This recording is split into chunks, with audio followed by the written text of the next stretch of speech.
Bismillahirrahmanirrahim. Assalamualaikum warahmatullahi wabarakatuh. Alhamdulillahi rabbil alamin. Hamdan katsiran tayyiban mubarakan fih, kama yuhibbullahu wa yardah. Asyhadu an la ilaha illallah wahdahu la syarika lah, wa asyhadu anna Muhammadan abduhu wa rasuluh.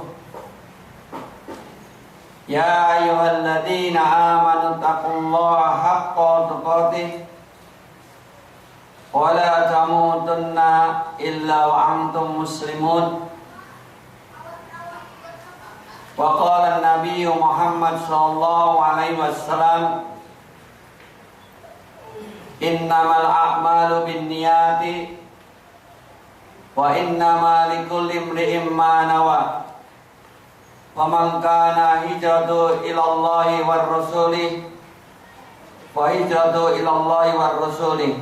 Ibu-ibu hadirin yang semoga senantiasa dirahmati Allah Subhanahu wa taala, marilah kita senantiasa memuji Allah Subhanahu wa taala, bersyukur kepada Allah Subhanahu wa taala atas segala limpahan karunia Allah Subhanahu wa taala, nikmat-nikmat Allah Subhanahu wa taala, yang mana Allah Subhanahu wa taala mengatakan kepada kita, washkuruli wa la takfurun.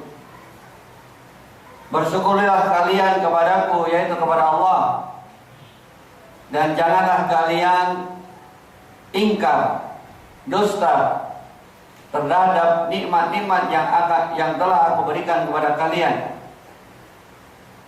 Yang kita pun sadar bahwasanya nikmat Allah Subhanahu wa taala sangatlah banyak sekali. Sampai-sampai Allah Subhanahu wa taala mengatakan kepada kita, wa in ta'uddu nikmatallahi la tuhsuha. Jika kalian menghitung nikmat-nikmat Allah, maka kalian tidak akan sanggup. Nikmat Allah sangatlah banyak. Air juga nikmat, makanan nikmat, sehat nikmat, bisa tidur nikmat, bisa beraktivitas nikmat, dan lain sebagainya.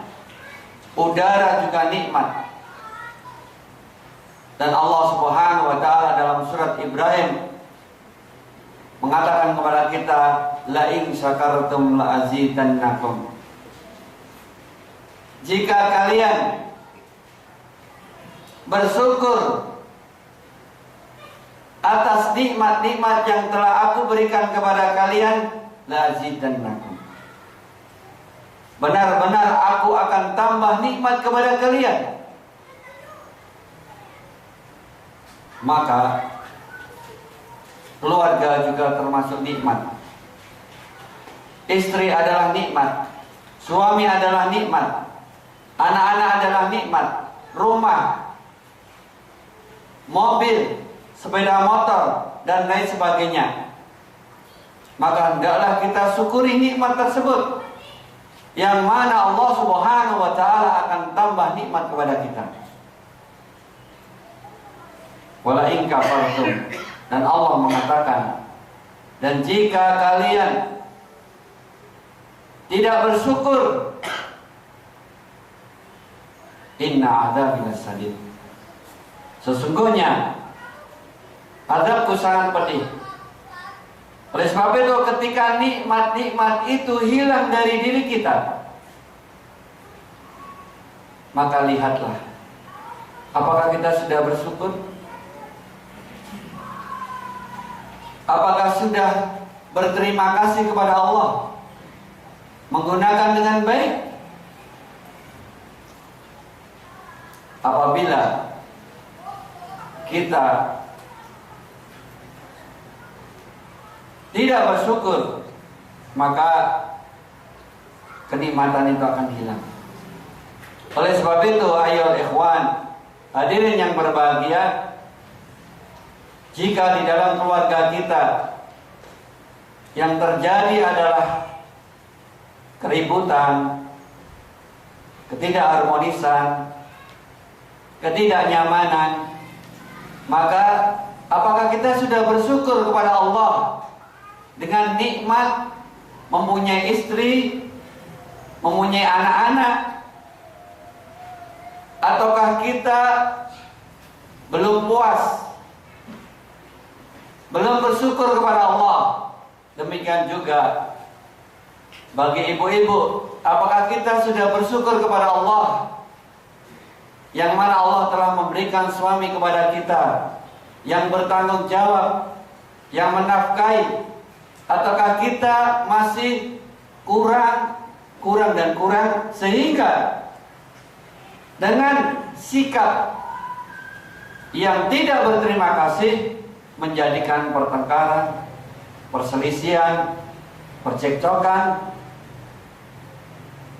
yang ujung-ujungnya keharmonisan itu akan hilang.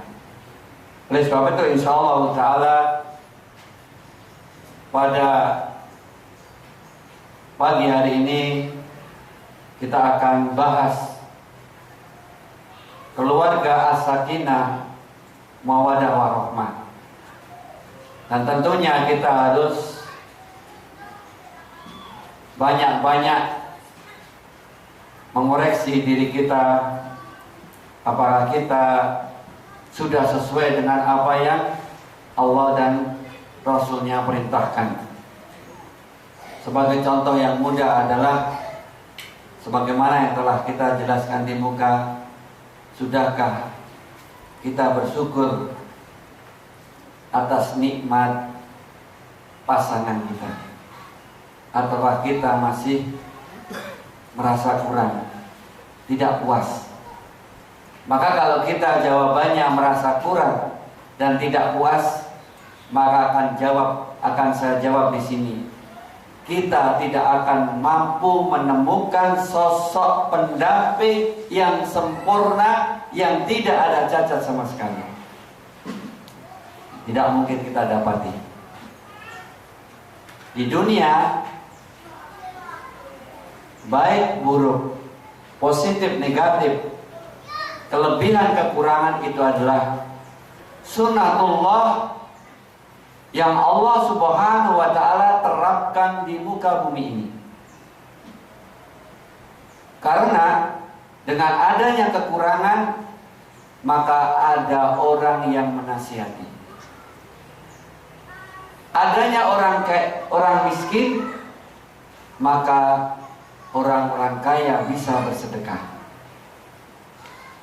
Adanya tindakan-tindakan yang kurang bagus, maka manusia bisa berdakwah. Dari situ Allah subhanahu wa ta'ala menerapkan hukum di dunia ini sehingga dunia ini bisa berjalan. Kalau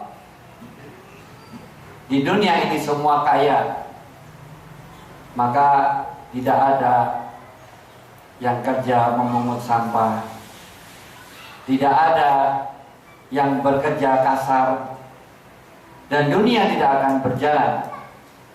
Dunia tidak akan berjalan. Maka kita juga harus memahami bahwasanya diri kita punya kekurangan, demikian juga pasangan kita itu pasti punya kekurangan juga. Akan tetapi hendaklah kita saling melengkapi, saling memperbaiki, sehingga kesalahan itu tertutupi. Sebagaimana Rasulullah SAW, beliau telah bersabda, al-mu'minu lil mu'minin kal bunyan yasuddu ba'duhu ba'dan. Mukmin satu dengan mukmin yang lain itu seperti bangunan. Yang satu menguatkan yang lain. Coba saya tanya kepada bapak-bapak ini. Kalau istri baru ke mertua seminggu sebulan, rumahnya terurus gak kira-kira? Saya yakin rumah gak akan terawat seperti ketika istri ada di rumah. Demikian juga ini bagi ibu-ibu. Jika suami tidak ada,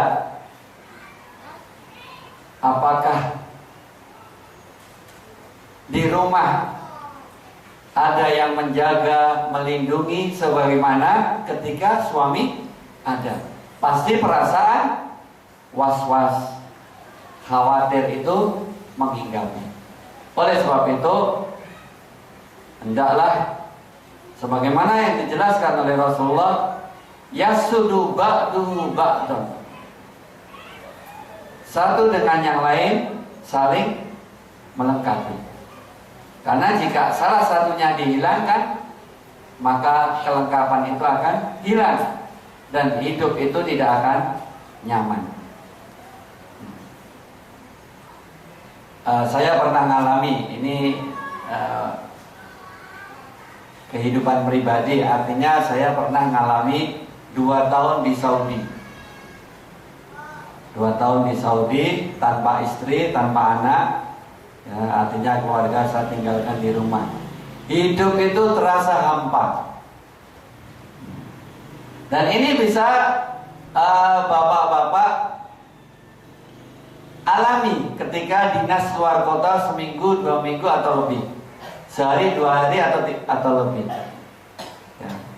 Ke atas genteng, ke samping tembok, samping lagi tembok, aduh, hidup terasa hampa, ya. Jadi nggak enak, ya, nggak enak. Tapi juga terkadang ketika kita sendiri ini baru sadar.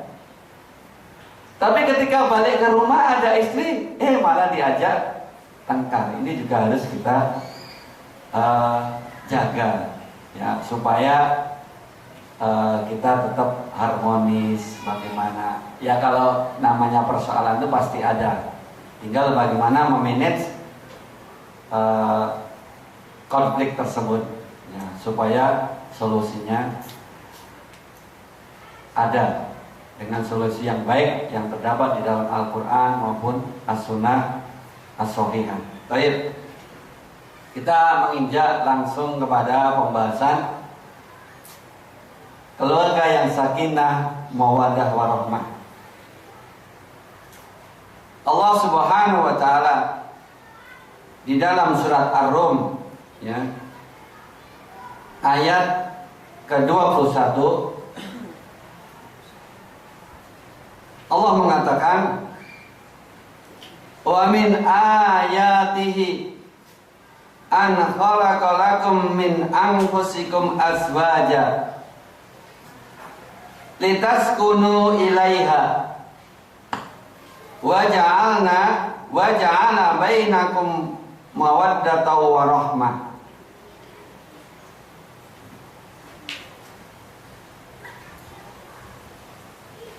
Dan di antara tanda-tanda kekuasaan Allah telah menciptakan bagi kalian, wahai para laki-laki, dari jenis kalian,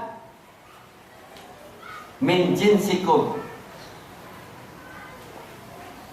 azwaja, istri. Jadi istri menurut, ya, penjelasan para ulama, di antara Syekh Muhammad bin Shalih Al-Utsaimin rahimahullah taala,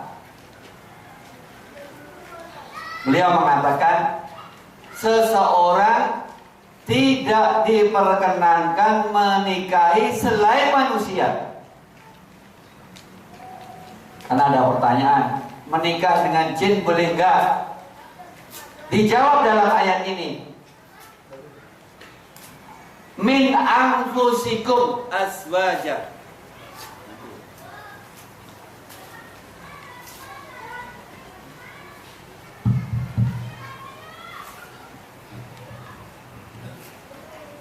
Jadi dalam ayat ini sangat-sangat jelas sekali bahwasanya menikah itu min anfusikum, dari jenis kalian, yaitu dari jenis manusia.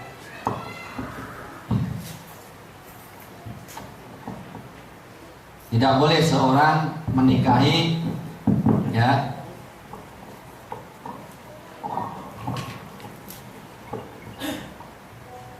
tidak boleh seseorang menikahi dari jenis lain, harus dari jenis manusia. Litaskunu ilaiha,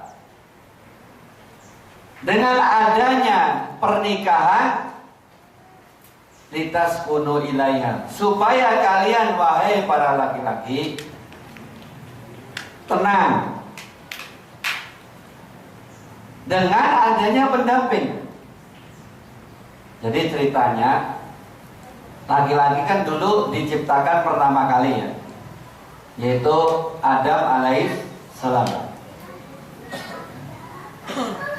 Ketika Adam alaihissalam hidup di surga, itu nggak ada pendamping. Itu kalau kita bahasakan di sini apa?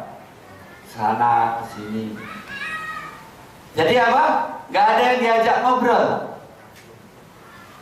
gak ada yang diajak untuk bersenang-senang, bersendaguro dan lain sebagainya. Kemudian Allah Subhanahu wa Ta'ala ciptakan Hawa dari tulang rusuknya.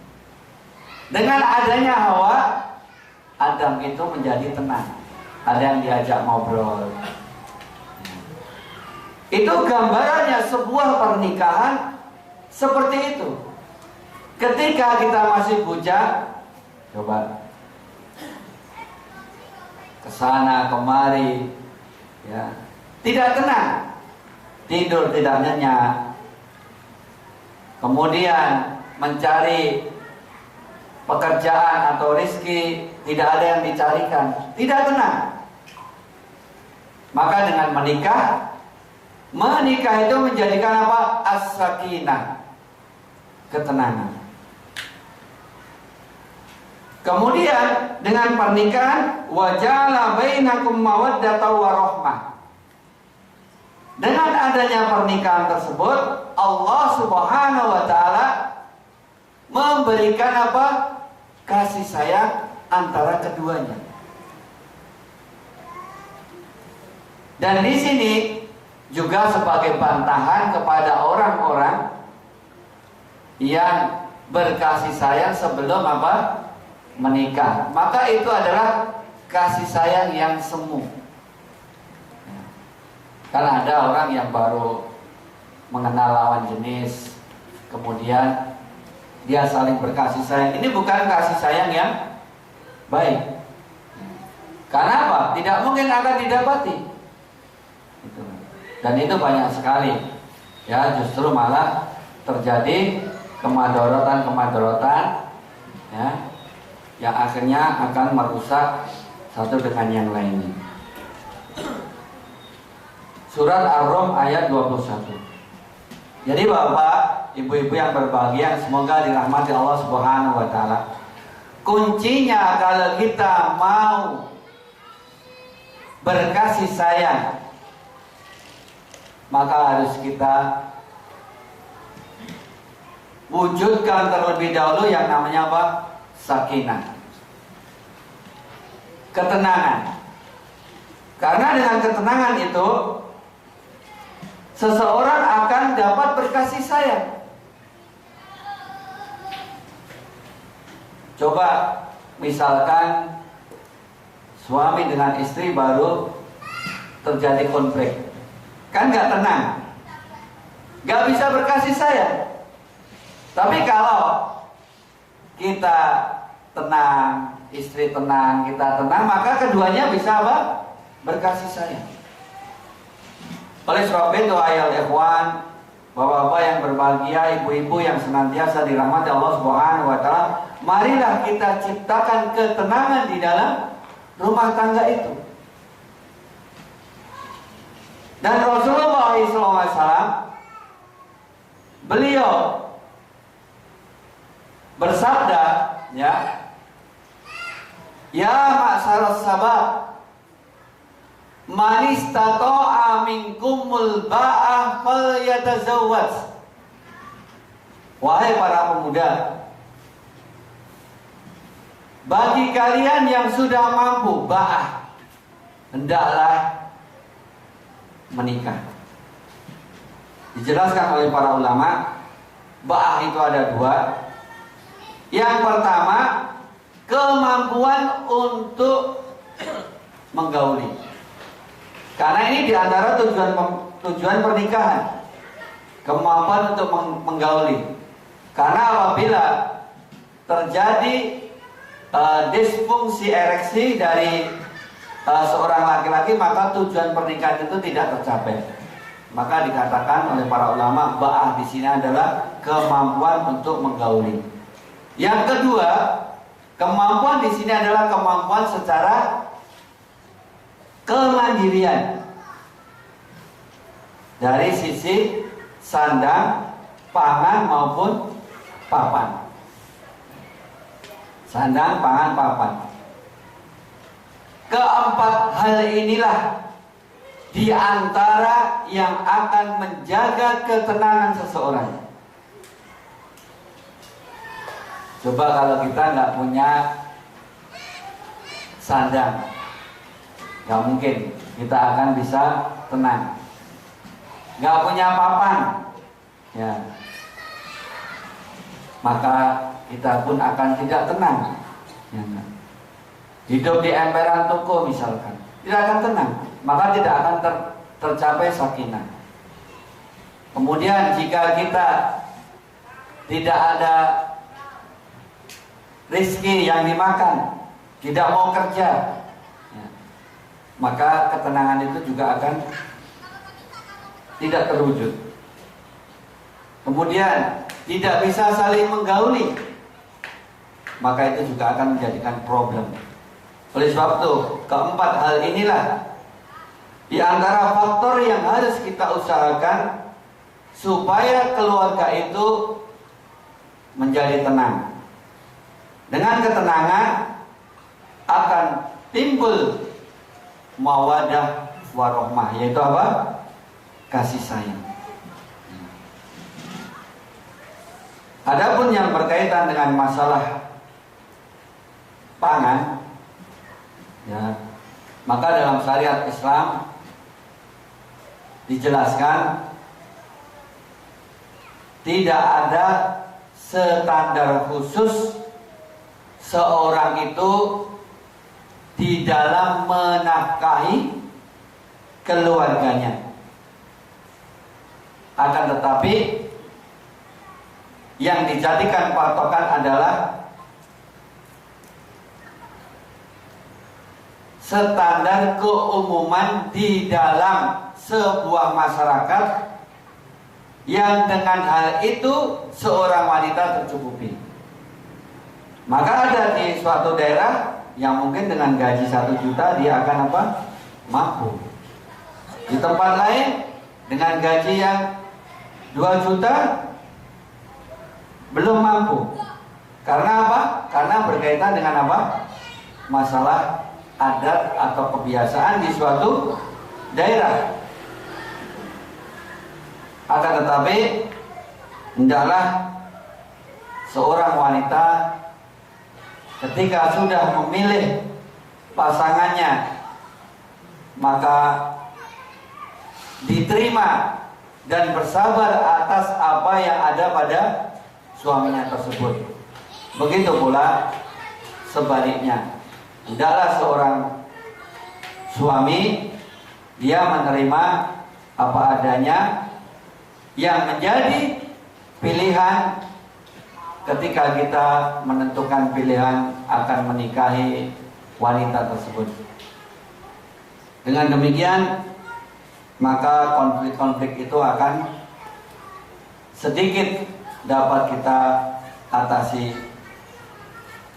Ayo ikhwan, Bapak yang berbahagia, yang semoga senantiasa dirahmati Allah Subhanahu wa taala, dan ibu-ibu yang senantiasa diberkahi oleh Allah Subhanahu wa taala. Allah Subhanahu wa taala dalam surat Ar-Rum ayat 21 yang telah kita bacakan tadi telah menjelaskan kepada kita sekalian bahwasanya menikah itu adalah sebuah tanggung jawab yang besar yang akan dapat menyebabkan terjadinya ketenangan kasih sayang antara satu dengan yang lainnya. Bahkan yang namanya pernikahan itu adalah mitsaqan ghalidha, sebuah apa? Perjanjian yang agung. Karena adanya apa? Karena adanya hak dan kewajiban yang harus dipenuhi oleh masing-masing pihak. Pihak suami dan pihak dari istri tersebut. Jika hak dan kewajiban ini ditunaikan dengan baik oleh masing-masing individu, maka keluarga itu akan tercapai as-sakinah, mawaddah, warahmah.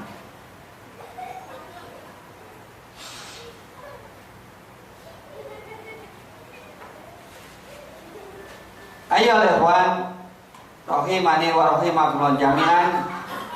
Hadirin yang berbahagia, yang semoga senantiasa dirahmati Allah Subhanahu wa taala. Dalam sebuah hadis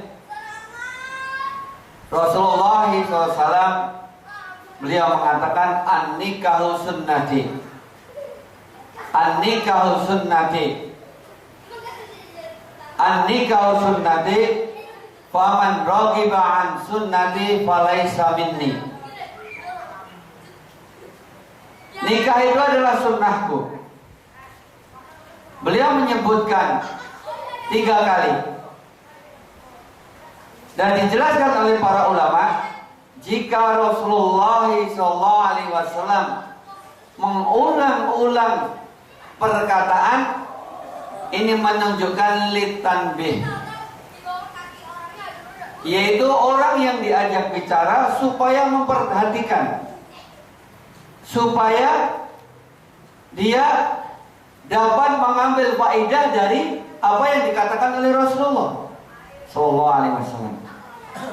Dan kemudian Rasulullah mengatakan nikah itu adalah sunnah Rasulullah SAW, jalannya Nabi Muhammad SAW. Bahkan orang yang tidak mau menikah, beliau mengatakan falaysa minni, bukan dari kalangan Rasulullah SAW.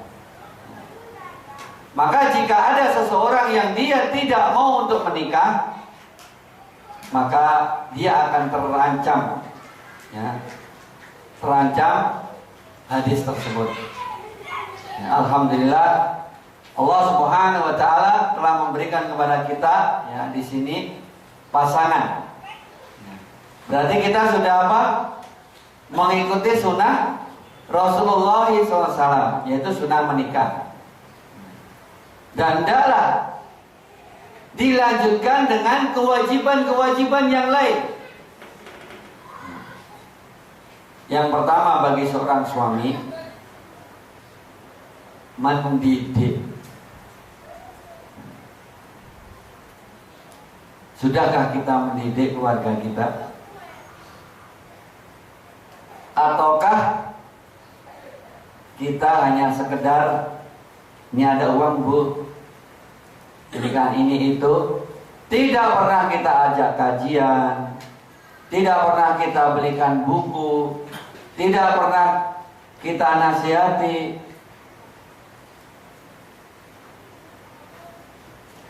Karena ar-rijalu qawwamuna 'alan nisa. Allah telah katakan laki-laki itu adalah pemimpin bagi wanita.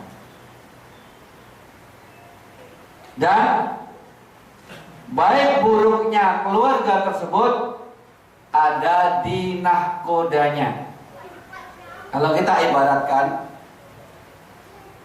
sebuah rumah tangga itu adalah perahu, kapal, ya, akan menuju sebuah pulau, yaitu pulau kebahagiaan.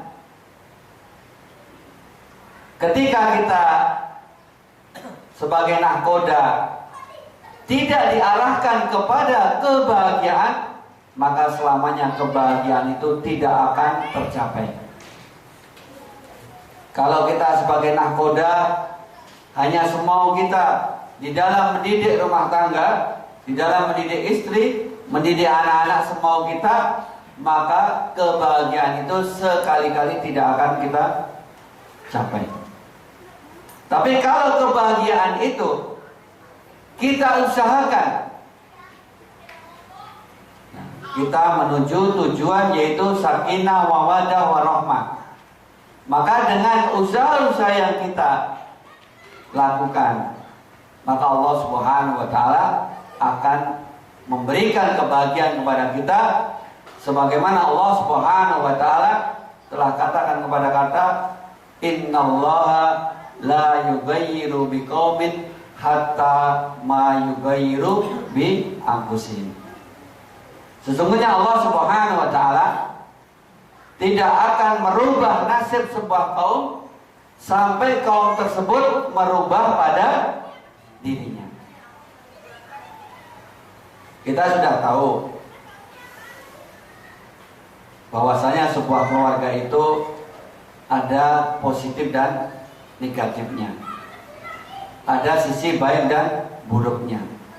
Maka yang baik kita lanjutkan, yang buruk kita perbaiki dengan kita mendidik. Bisa jadi loh, kita ini dapat istri, sholatnya masih apa? Kesana kemari, artinya mungkin waktunya tidak diperhatikan. Biasanya ini ibu-ibu ya. Tapi ya di sini mungkin ibu-ibunya apa? Rata-rata sudah tepat waktu ya. Mungkin ya. Bapak-bapaknya juga ini. Jadi terkadang kita dapati istri itu sudah waktunya sholat malah tiduran atau mengerjakan yang lain. Ya.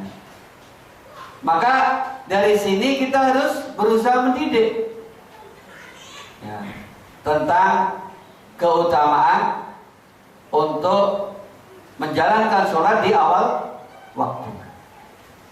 Demikian juga bapak-bapaknya. Ya, ibu-ibu kalau punya suami sholatnya sering di rumah, tidak pernah jamaah, diingatkan, loh Pak, kan sholat di masjid lebih baik 27 derajat daripada sholat di rumah. Diingatkan. Dengan kita saling mengingatkan, wa tawassaw bil haq, maka keberkahan di dalam rumah tangga itu akan tercapai. Kebahagiaan dalam rumah tangga tersebut akan tercapai. Jadi yang pertama tadi kita ulangi, kewajiban seorang suami adalah mendidik istrinya dan anak-anaknya. Dan kita akan dimintai pertanggungjawaban. Kullukum ra'in, setiap kalian itu adalah pemimpin, wa mas'ulu an ra'iyati, dan akan ditanya tentang kepemimpinannya. Akan ditanya kepemimpinannya. Allah beri amanah, istri, anak itu amanah. Kita tunaikan amanah itu dengan baik atau tidak, atau kita biarkan ya. Yang penting kita kasih uang. Misalkan terkadang kan ada semacam model-model suami yang seperti ini ya. Hanya dari sisi harta duniawi. Padahal orang hidup itu kan ada dua, yaitu dari sisi rohiyah, ya, yaitu batin, dan ada dari sisi jasadiyah, yaitu berkaitan dengan apa? Badan. Dua-duanya harus sejalan. Coba ditanya ibu-ibu, Bu, kalau ibu-ibu dikasih uang 1 miliar, 2 miliar, seneng gak, Bu? Senang, ya. Tapi kalau dikasih uang 1 miliar, 2 miliar, tidak digauli dengan cara yang baik, kira-kira mau nggak? Tentunya tidak akan mau. Tiap hari dimarahin terus, tentu tidak akan mau. Oleh sebab itu, hendaklah kita saling nasihat menasihati, ya, walaupun kepala rumah tangga itu seorang laki-laki, akan tetapi tidak ada jeleknya istri itu suatu saat akan menasihati kita. Kemudian yang kedua, ya, setelah mendidik, ya, yang kedua yaitu menafkahi dengan baik, ya, menafkahi dengan baik.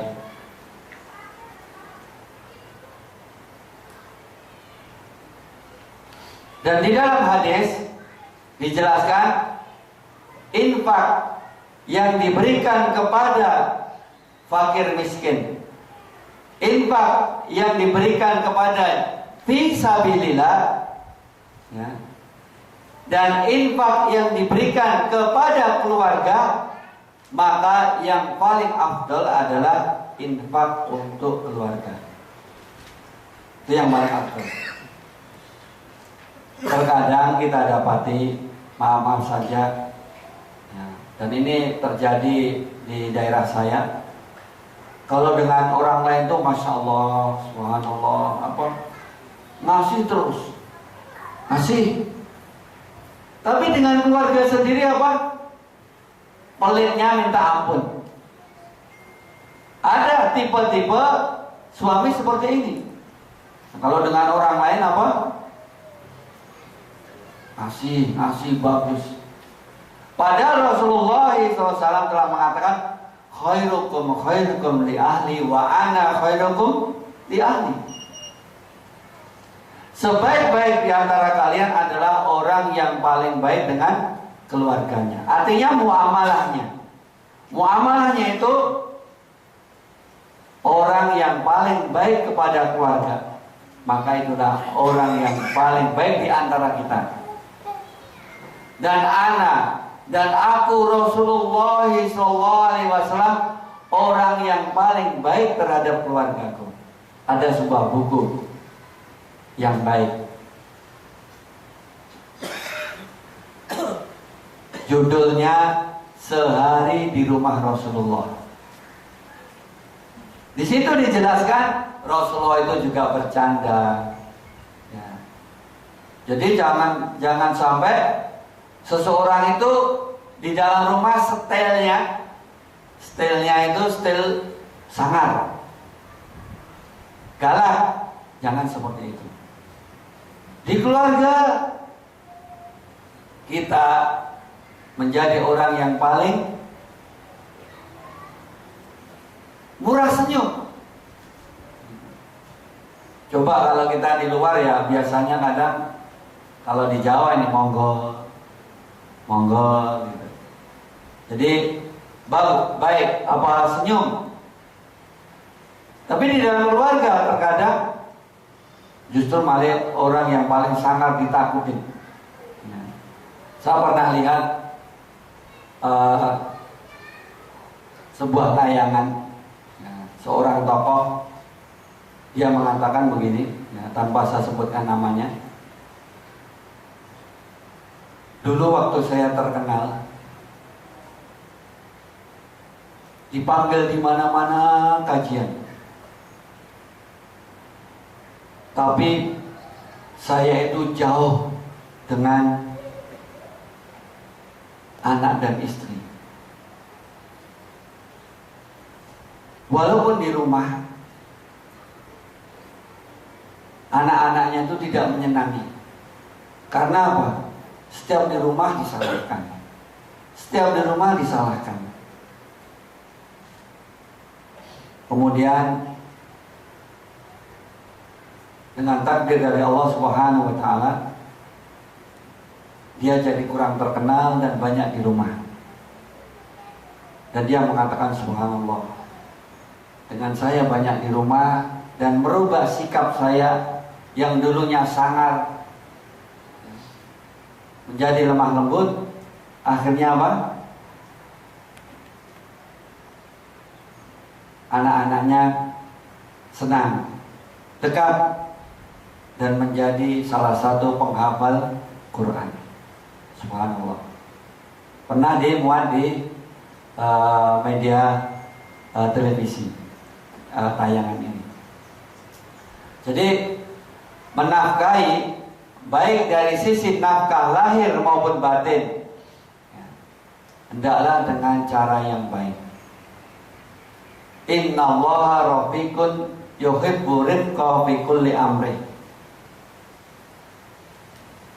Sesungguhnya Allah Subhanahu wa taala itu Maha lemah lembut dan mencintai kelemah lembutan dalam segala hal, dalam segala perkara. Allah Subhanahu wa taala mencintai yang namanya kelemah lembutan. Oleh sebab itu, kalau kita memberikan nafkah kepada istri dengan cara yang layak, dengan cara yang baik, ya, jangan sampai kita menyinggung perasaan mereka. Contoh begini, terkadang laki-laki itu lupa ya, padahal dia ngasihnya sudah sebulan yang lalu. Mengatakannya gimana? Baru seminggu kemarin saya kasih sudah habis. Rata-rata ibu-ibu, para istri kalau diomongin seperti ini, dia langsung marah. Gak percaya nih catatannya. Dicatat itu. Tahu-tahu WhatsApp masuk. Ini Pak, pengeluaran. SMS masuk. Atau surat masuk. Baru kita sadar. Oh iya. Ternyata saya ngasihnya udah lama, kebutuhannya ini dan kita tahu. Tapi yang namanya al-insanu mawani khotok wandisian. Manusia itu tempatnya apa? Ya, khotok, salah, wandisian. Dan tempatnya apa? Lupa. Begitulah. Jadi hendaklah kita ketika memberikan nafkah, ya baik lahir maupun batin, dengan cara yang baik. Dengan cara yang baik. Dengan cara yang baik ini akan menimbulkan apa? Kasih sayang antara satu dan yang lainnya. Kemudian yang ketiga, kewajiban seorang istri adalah kewajiban seorang suami adalah melindungi.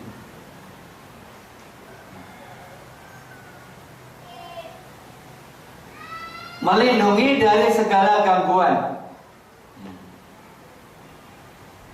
Melindungi dari segala gangguan. Baik gangguan itu datangnya dari orang lain, atau gangguan itu dari alam sekitar kita. Contoh begini, gangguan dari orang lain, ya, misalkan ada orang yang mau berbuat tidak baik kepada istri kita, maka kita lindungi. Atau kalau istri kita mau ke pasar atau ke tempat-tempat lain, maka hendaklah kita mendampingi. Lebih-lebih kalau berkaitan dengan masalah safar, bepergian yang jauh, maka kita harus apa? Berada di sisinya. Karena Rasulullah SAW mengatakan la tusafir al-mar'atu illa ma'adhi mahram. Tidak boleh seorang wanita bepergian sendirian tanpa adanya mahram.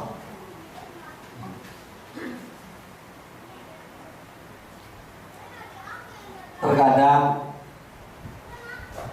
kita ini lupa, teledor, nggak peka. Dan ini kejadian di daerah kami. Saya juga nggak habis pikir. Ada seorang wanita dibonceng oleh laki-laki lain teman kerjanya. Dan ternyata ya, dengan kebiasaan yang seperti ini menimbulkan apa? Terjadinya apa?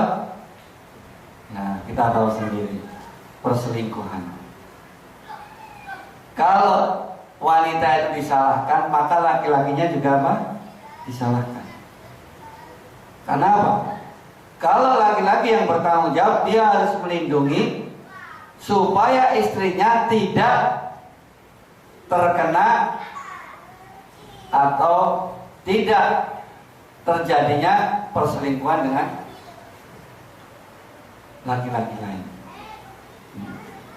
Jadi Bapak yang berbahagia, semoga dirahmati Allah Subhanahu wa taala.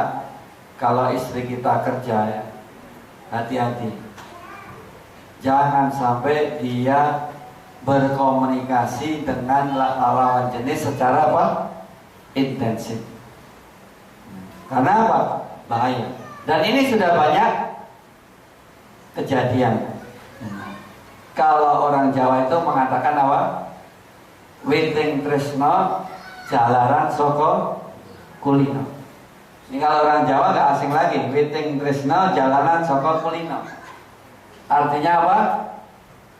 Orang itu timbul kasih sayang karena sering apa? Ketemu. Kulino itu ketemu. Tak kenal maka tak sayang. Jadi ini jangan dianggap remeh. Ya, walaupun itu masalah kerja dan lain sebagainya, hendaklah kita melindungi supaya panah-panah asmara tidak sampai menancap. Bahkan di dalam hadis yang sahih, ancaman bagi suami yang tidak punya rasa cemburu, ancamannya neraka.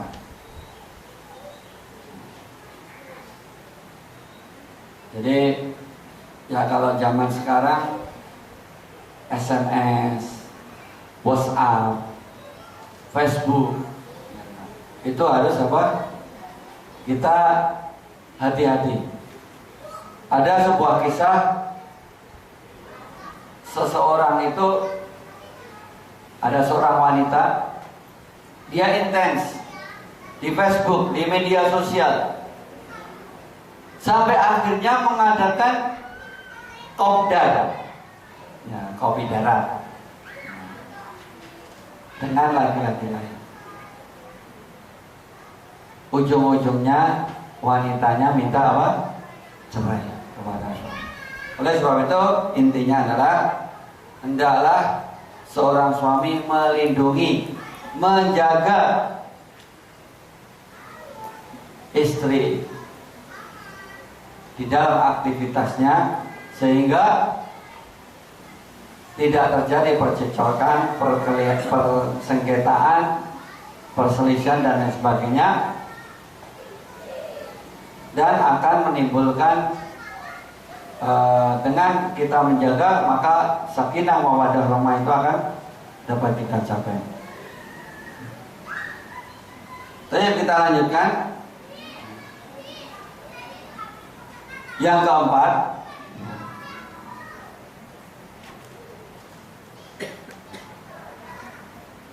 hendaklah seorang suami membantu istrinya berbuat baik.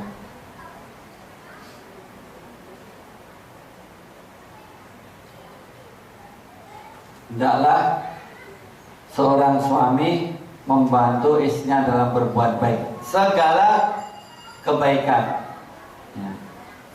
Ini saya ada sedikit cerita, adanya statement ya, ungkapan atau fenomena yang menggejala.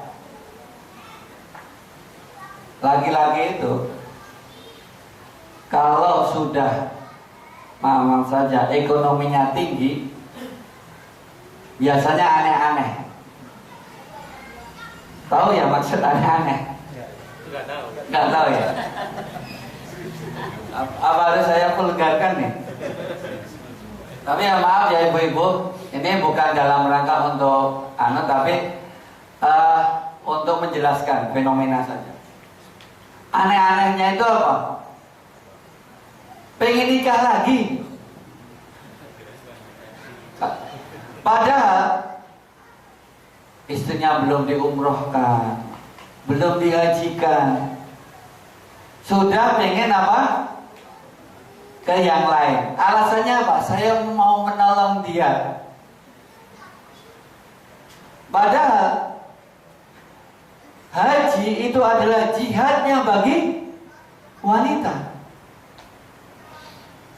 Oleh sebab itu, Bapak yang berbahagia, semoga dirahmati Allah Subhanahu wa taala, bantu istri kita ini berbuat baik. Sudah belum dihajikan aja sudah apa? Aneh-aneh. Terus bantu istrinya untuk berbuat baik. Dan diantara salah satunya adalah haji. Karena seorang istri tidak akan bisa haji kecuali dengan apa? Mahram. Dengan bantuan kita, dengan upaya kita. Coba kalau istri mau haji pakai uangnya siapa? Tentunya uang dari pemberian kita. Kecuali dapat warisannya, beda ini. Kalau dapat warisan mungkin kita yang ikut haji ini. Ya, bapak-bapak yang dapat berkah. Ya.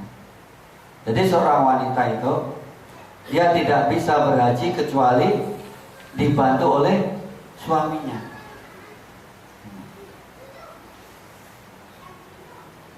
Ini bapak-bapak yang sudah daftarkan istrinya haji berapa orang nih kira-kira?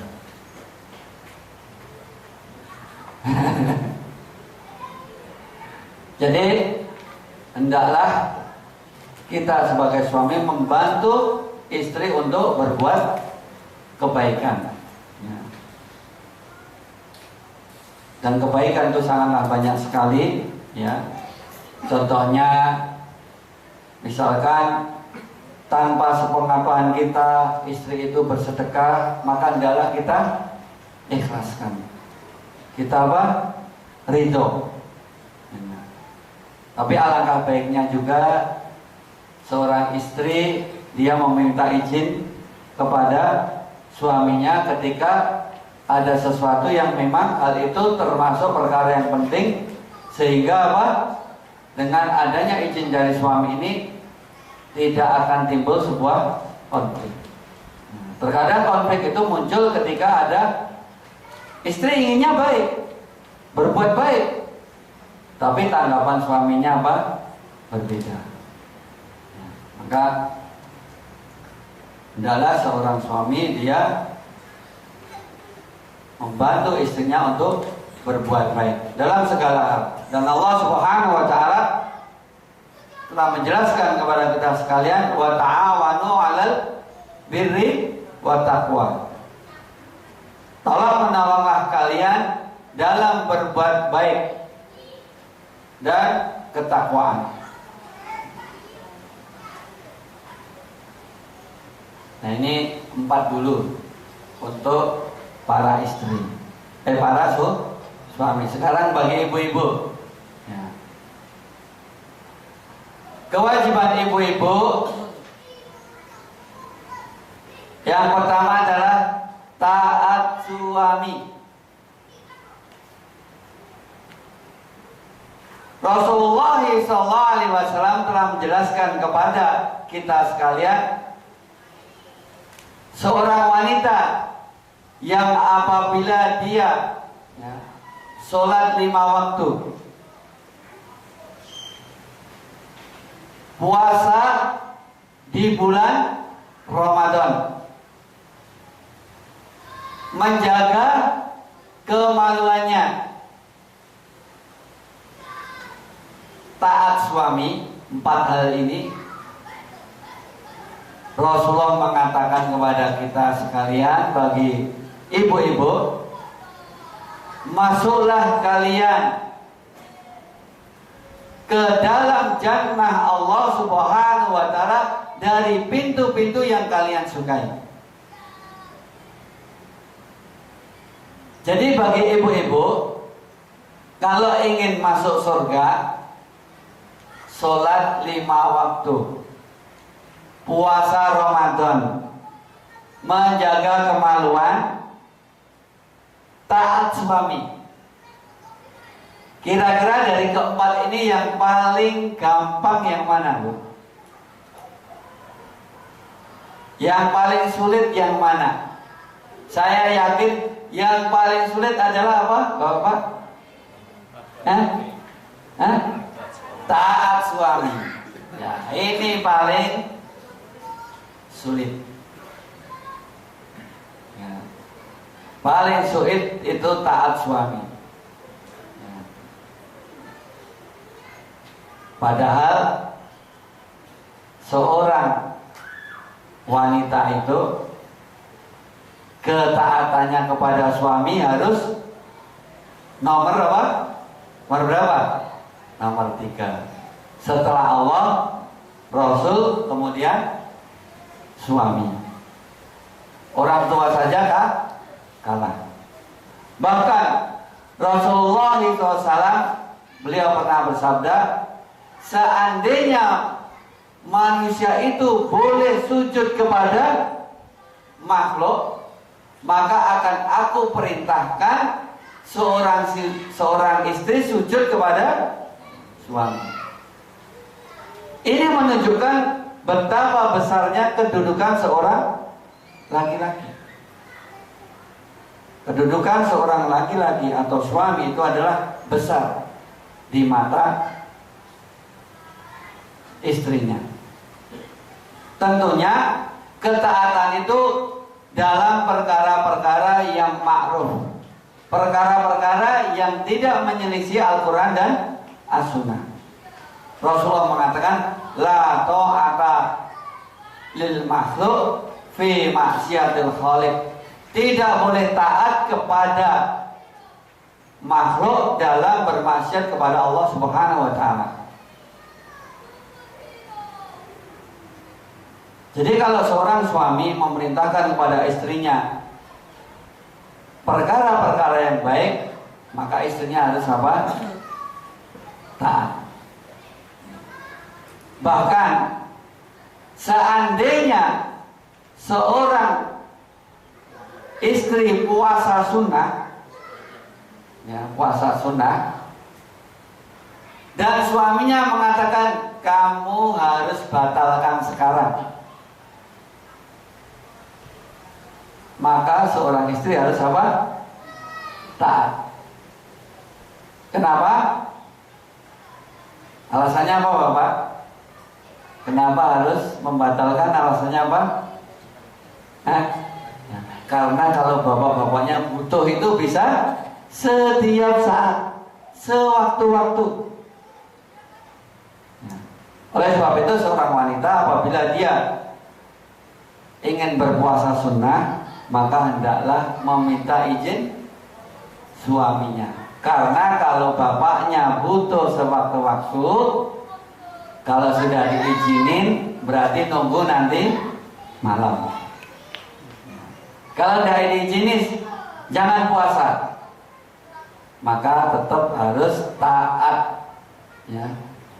tidak berpuasa. Ya, ibu-ibu harus diperhatikan.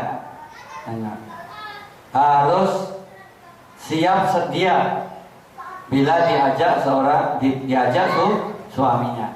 Ya, harus siap sedia, nggak boleh menolak.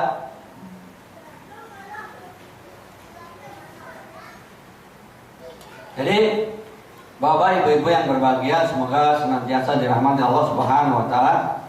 Yang pertama tadi bagi ibu-ibu adalah taat suami. Kemudian yang kedua,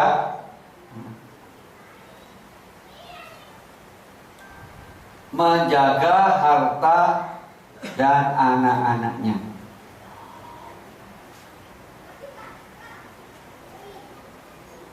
Jadi seorang istri, dia bertanggung jawab menjaga harta suami.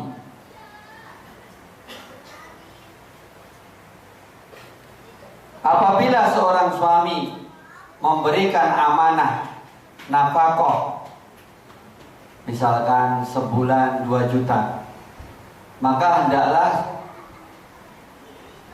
istri tersebut menggunakan uang ini dengan cara yang baik, dibelanjakan dengan cara yang baik. Tentunya kebutuhan-kebutuhan yang pokok itu harus diselesaikan terlebih dahulu. Bukan tiap minggu belanja pakaian terus. Tetapi yang pokok-pokok itu didahulukan. Karena apa? Karena apabila kebutuhan-kebutuhan yang tidak pokok itu dibelanjain terus, dibeli terus, yang pokok jadi diremehkan, maka akan timbul konflik. Kalau timbul konflik, sakinah, mawaddah, warahmah itu tidak akan tercapai. Jadi kebutuhan-kebutuhan yang pokok kayak sekolah ini adalah termasuk kebutuhan yang pokok. Kemudian makan dan minum sehari-hari yang layak. Kemudian listrik, dan lain sebagainya dari kebutuhan-kebutuhan pokok, yang mana apabila kebutuhan pokok ini sudah terpenuhi, maka silahkan kebutuhan yang lain bisa diusahakan. Jangan sampai ibu-ibu diberi amanah oleh suaminya untuk membelanjakan, justru dia tidak amanah, maka ini akan terjadi konflik. Kemudian menjaga dan mendidik anak-anaknya, selain harta juga mendidik anak-anaknya. Dijelaskan oleh seorang penyair, dia mengatakan al-ummahat madrasatul aulad. Ibu-ibu itu sekolah pertama kali bagi anak-anaknya. Maknanya adalah anak itu akan menimba ilmu kepada ibunya. Sekarang saya tanya, yang ngajarin anak bicara bapak atau ibu? Ibunya. Yang mengajari ini gelas, ini air, ini api, bukan bapaknya, tapi ibunya. Maka hendaklah seorang ibu dia menjadi sekolah bagi anak-anaknya. Dan di antara kebaikan seorang ibu akan melahirkan anak-anak yang cerdas, anak-anak yang hebat, sebagaimana ibunya Imam Syafi'i. Ibunya Imam Syafi'i itu adalah seorang ibu yang benar-benar mendidik anaknya dengan baik. Kita tahu Imam Syafi'i. Kita ngomong Imam Syafi'i langsung apa? Hafal. Karena perjuangan ibunya. Maka ada sebuah buku yang bagus di balik keterkenalan, kemasyhuran para ulama, di belakangnya itu ada seorang ibu pendidik yang sangat unggul. Jadi pasti seorang anak yang cerdas itu di baliknya ada ibu yang cerdas. Kurang lebihnya seperti itu. Karena apa? Karena ibu adalah tempat menimba anak, ya, tempat menimba ilmu bagi anak-anaknya. Kemudian yang ketiga,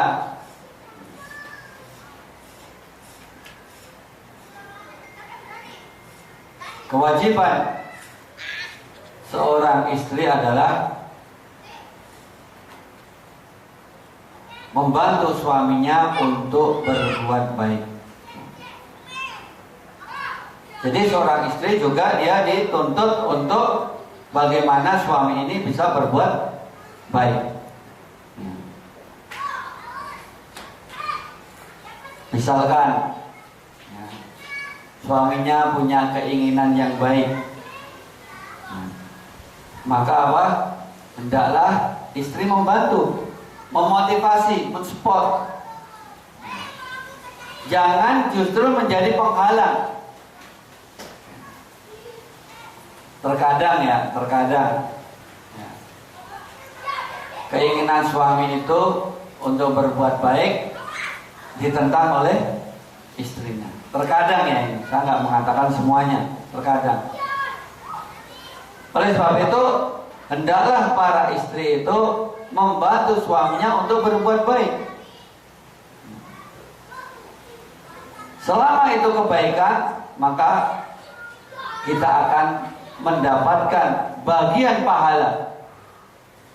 Kita akan mendapatkan bagian pahala. Jadi seorang istri itu kalau dia andil suaminya melakukan kebaikan, maka dia pun akan mendapatkan pahala. Kalau bahasa sekarang ada namanya apa? MLM, pahala. Jadi pahala itu akan apa? Berputar-putar. Mandalla ala khairin kafa'ilih. Barang siapa yang menunjukkan sebuah kebaikan, maka dia akan mendapatkan pahala seperti orang yang melaksanakan. Bahkan di dalam hadis dijelaskan min ghairi ayyang kusa min ujurihim say'a, tanpa mengurangi pahala bagi orang yang mengerjakan. Contoh ini, bapaknya mau sedekah untuk pembangunan masjid, maka apa? Dibantu, ya nggak apa-apa Pak. Walaupun kita ada kebutuhan, misalkan istri itu ada kebutuhan, tapi karena untuk kebaikan kebutuhan istri ditunda dulu, biar untuk bersedekah terlebih dahulu. Mumpung ada apa? Kesempatan. Karena hakikat yang kita infakkan itu hakikatnya adalah apa yang nanti akan kita ambil di yaumul kiamat.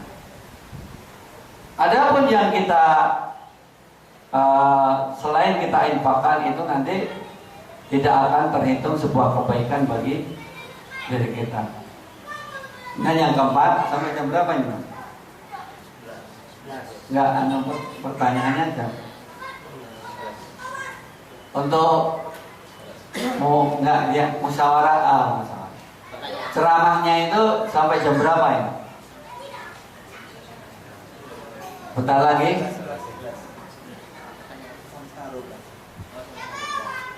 Sampai setengah 12. Oh, jadi ini materi sampai jam kurang lebih jam 11. Masih semangat ya? Yang keempat, hendaklah seorang istri berdiam di rumah suaminya. Apapun keadaan suami kita, itu adalah nikmat dari Allah Subhanahu wa Ta'ala. Dan apa yang diberikan oleh suami kita, hendaklah dia berdiam di rumah suaminya, walaupun itu hanya sekedar kontrak. Walaupun sekedar apa? Kontrak. Kalau kita nanti mampu untuk beli, maka apa? Beli tanah dulu misalkan. Allah Subhanahu wa Ta'ala ya, telah menjelaskan, iyakunul fuqara yughnihumullahu min fadlih wallahu wasi'un alim. Jika suami kalian itu, wahai para ibu-ibu, jika suami kalian itu orang yang miskin, Allah Subhanahu wa Ta'ala akan mampukan kepada suami kalian.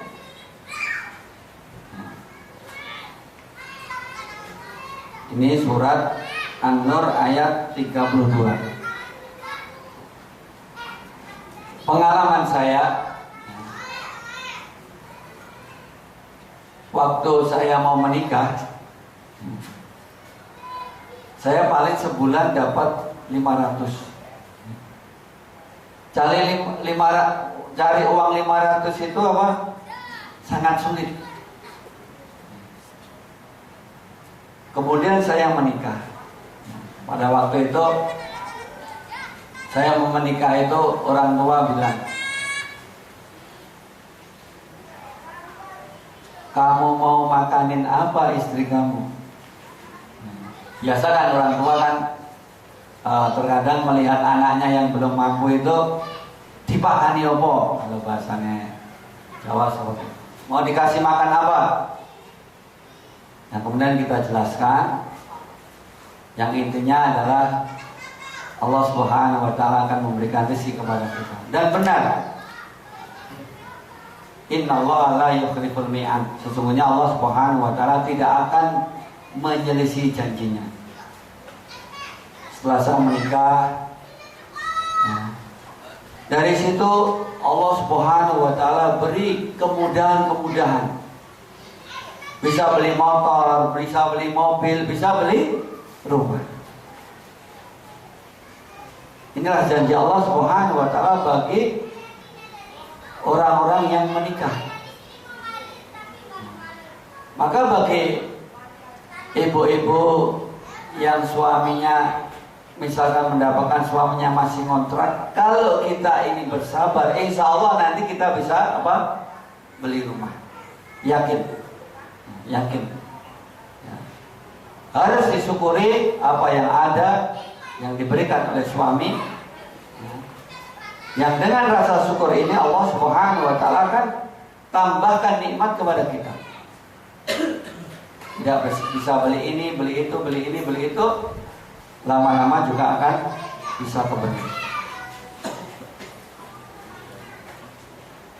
Jadi 4 hal itu, ya, yang kita jelaskan bagi ibu-ibu, ya, hendaklah ibu-ibu atau istri menjaga, hendaklah berdiam di rumah suaminya. Berdiam di rumah suaminya, menjaga kehormatannya, sehingga dengan menjaga dan tinggal di suaminya, di rumah suaminya, maka keharmonisan itu akan tercapai. Jangan sampai suami datang, istrinya apa? Keluar, ngerumpi misalkan, ngerumpi di rumah tetangga, ngerumpi di warung dan lain sebagainya. Tentunya kalau suami datang kemudian didapati istrinya tidak ada di rumah, maka akan terjadi apa? Percekcokan, pertengkaran. Udah capek, istrinya nggak ada, lapar, haus, bercampur jadi satu, sehingga apa? Menyulut terjadinya apa? Amarah. Ayo kita lanjutkan kembali. Jadi jika kewajiban-kewajiban itu ditunaikan dengan baik, maka insya Allah Ta'ala keluarga tersebut akan tercipta sakinah, mawadah, warahmah. Akan terjadi apa? Keluarga yang berbahagia, yang harmonis. Kemudian ada sebuah pertanyaan, apakah tidak ada konflik dalam keluarga? Pasti ada. Kita sudah menjalankan yang 4 ini ya tadi yang saya jelaskan. Apakah kemudian tidak ada konflik sama sekali? Maka dijawab ada. Syekh Shalih Fauzan hafizahullah ta'ala mengatakan, ad-dunya darul imtihan. Dunia itu adalah tempat seseorang diuji. Tempat seseorang diuji. Contohnya, suatu saat seorang itu atau keluarga itu diuji dengan sakit. Suatu saat diuji dengan kekurangan harta. Suatu saat diuji dengan tetangga yang tidak baik. Suatu saat diuji dengan rekan kerja yang tidak baik. Jadi ad-dunya darul imtihan. Dunia itu adalah tempat manusia itu diuji. Jadi tidak ada yang mulus, tidak ada yang lancar-lancar saja. Akan tetapi apa? Ujian itu pasti akan menyelimuti perjalanan hidup sebuah keluarga. Bahkan kalau kita berlayar, ombak di tengah itu semakin apa? Besar. Badai itu semakin apa? Kuat. Dan Nabi telah mengatakan, asadul bala al-anbiya. Orang yang paling banyak diuji adalah para nabi. Orang yang paling banyak diuji adalah para nabi. Nabi itu ada yang mau dibunuh. Nabi itu dilempari dan lain sebagainya. Keluarga juga demikian. Semakin diarungi, maka semakin godaan, gangguan, rintangan, aral melintang, konflik itu akan timbul. Lalu bagaimana solusinya? Solusinya terdapat dalam Al-Quran.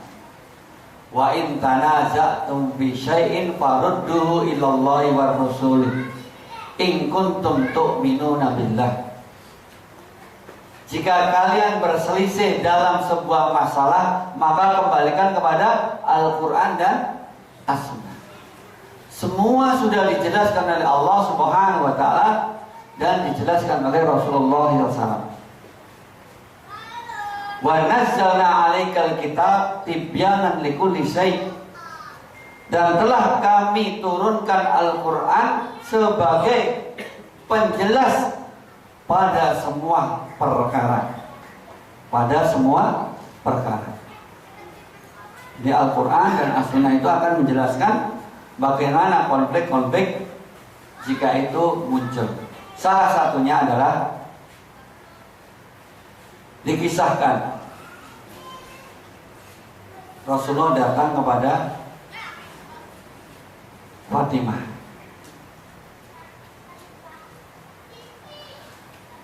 Masuklah Rasulullah ke rumah Fatimah. Kemudian Rasulullah tidak mendapati Ali bin Abi Thalib. Fatimah kan suaminya namanya Ali bin Abi Thalib. Kemudian Fatimah ditanya, "Wahai Fatimah, di mana Ali bin Abi Thalib?" Kemudian Fatimah menjelaskan, "Kami tadi sedang terjadi apa? Perselisihan." Maka Rasulullah mengutus seseorang untuk mencari Ali bin Abi Thalib. Kemudian seseorang itu melapor kepada Rasulullah, "Ya Rasulullah, sesungguhnya Ali bin Abi Thalib sedang di masjid." Maka datanglah Rasulullah kepada Ali bin Abi Thalib, yang pada waktu itu sedang tidur. Kemudian Rasulullah mengatakan, "Kum ya Abu Turab." Bangunlah wahai Abu Turab, yaitu Ali bin Abi Thalib. Itu kunyah dari Ali bin Abi Thalib. Kemudian bangunlah Ali bin Abi Thalib. Para ulama jelaskan, ketika terjadi konflik di rumah tangga, hendaklah kita keluar. Jangan sampai ketika panas itu ditanggapi terus. Karena apa? Jika ditanggapi terus, dikhawatirkan akan terjadi ungkapan-ungkapan yang tidak baik. Kalau wanita, ungkapannya biasanya apa? Wanita itu orang yang paling mudah mengatakan cerai.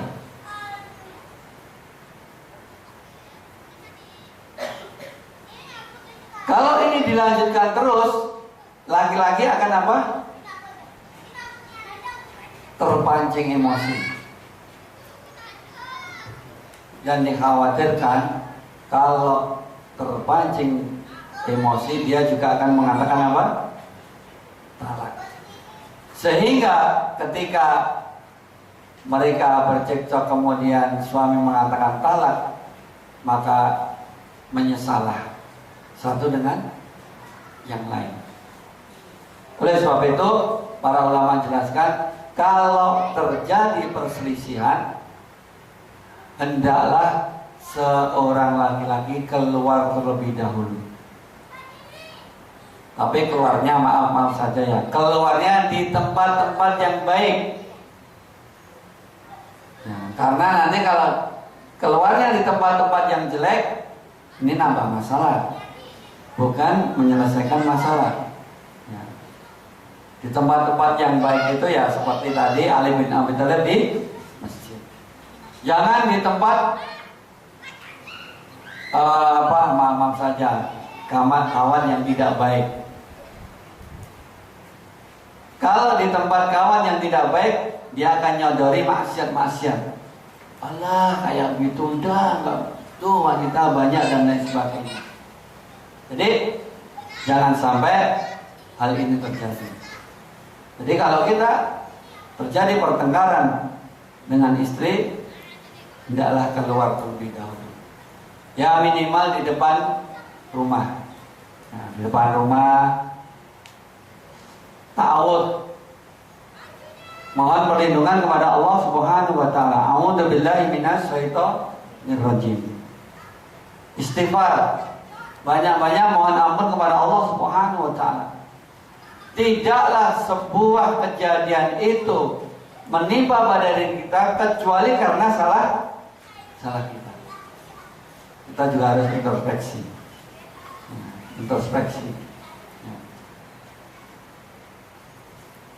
Karena apa? Karena yang namanya konflik itu pasti ada apa? Kalau nggak ada nggak ada apa?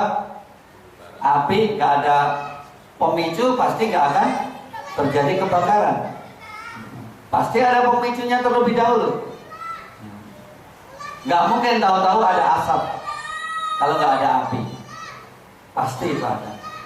Nah ini hendaklah kita sebagai suami, sebagai contoh saja yang dijelaskan dalam hadis, bahwasanya kalau kita sedang marah maka jangan ditanggapi.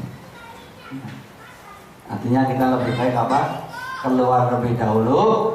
Kemudian ketika nanti apa? Sudah mulai reda, sudah dingin, baru dikomunikasikan. Kalau kita tanggapi terus, maka apa? Ujung-ujungnya adalah ketidakbagusan, keretakan dan lain sebagainya.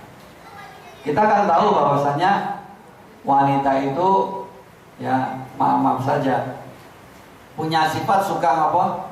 Ngomong. Laki-laki itu kan dia punya sifat apa? Sedikit ngomong. Kalau perempuan kan banyak ngomong. Terus kalau kita tanggapin nggak akan ada habisnya.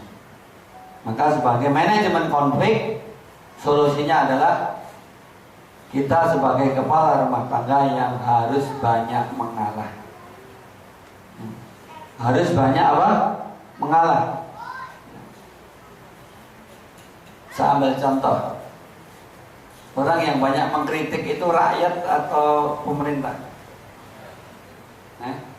Rakyat. Maka orang yang paling banyak mengkritik kita itu adalah anggota keluarga kita. Kita mungkin sudah berusaha berbuat baik, tapi pasti ada sisi-sisi yang menjadi celah untuk kita ini dikritik. Pasti. Oleh sebab itu, hendaklah kepala rumah tangga ini benar-benar mengayomi istrinya, mengayomi anak-anaknya, dan orang yang paling berlapang dada. Jika kita berlapang dada, insya Allah Ta'ala konflik-konflik itu akan dapat kita selesaikan dengan baik. Sebagai penutup, ada 3 tanda kebahagiaan. Yang pertama, idza u'tiya sakaro, jika diberi bersyukur, berterima kasih. Hendaklah kita juga demikian, bersyukur kepada orang yang telah memberikan kepada kita kebaikan. Kemudian yang kedua, idza ubtuliya sabara, jika kita disakiti bersabar. Yang ketiga, wa idza asnaba istaghfara, jika kita berbuat salah minta ampun. Dari ketiga ini dalam keluarga pasti kita akan menemui. Sekarang saya tanya, bapak-bapak kalau dikasih ibu-ibu, dikasih istrinya berterima kasih enggak? Contoh begini, wah masakanmu hebat ini. Pernah nggak ini kira-kira? Jarang ya? Ibu-ibu pernah mendapatkan pujian suaminya? Pernah ya? Alhamdulillah.